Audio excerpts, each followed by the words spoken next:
Yumihir a Cahar.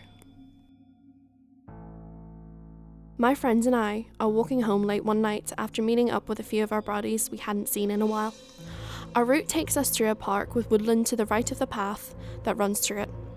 Now, this path is long, lonely, and on a pitch black night seems like it has no end.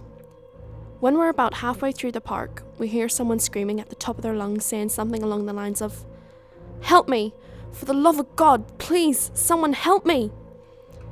It's a woman's voice, growing exceedingly desperate in tone. We instinctively freeze on the spot. The cries are coming from the tree line to our right, way too close for comfort. Whoever is out there can probably see us, as we're stood underneath a street lamp. She keeps repeating the same phrase over and over, but there's something wrong about it. Like it's corrupted or disordered, and every time she repeats it, it's a little too similar to the time before. As we stand there staring at the dark tree line, the voices seem to multiply. There's a host of other screams, now along with the woman's. It sounds like there's a whole choir of people, all begging for their lives. This isn't right. The seemingly almost endless path back home is starting to look longer than ever.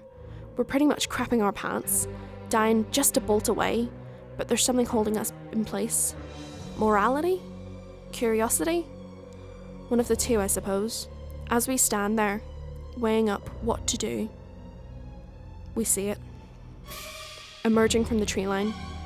It's human-shaped, but inhumanly tall and extremely thin. A pair of antlers are sticking out of its skull but standing on two legs. Even worse is that its body is twisted, contorted like someone who had been in a huge car crash, but there's no roads nearby at all.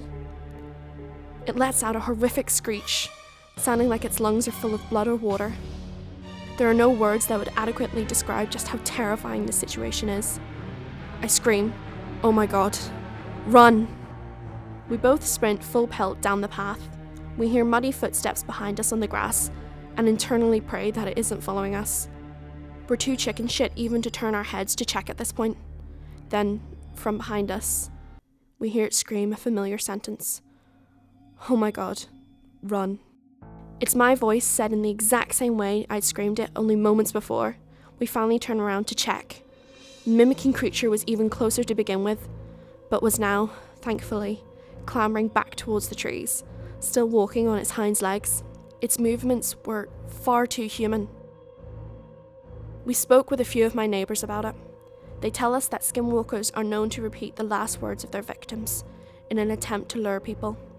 Since most people's last words were desperate cries for help, it apparently works quite efficiently. I'm just glad I wasn't walking home alone that night. We both stay far away from that park now.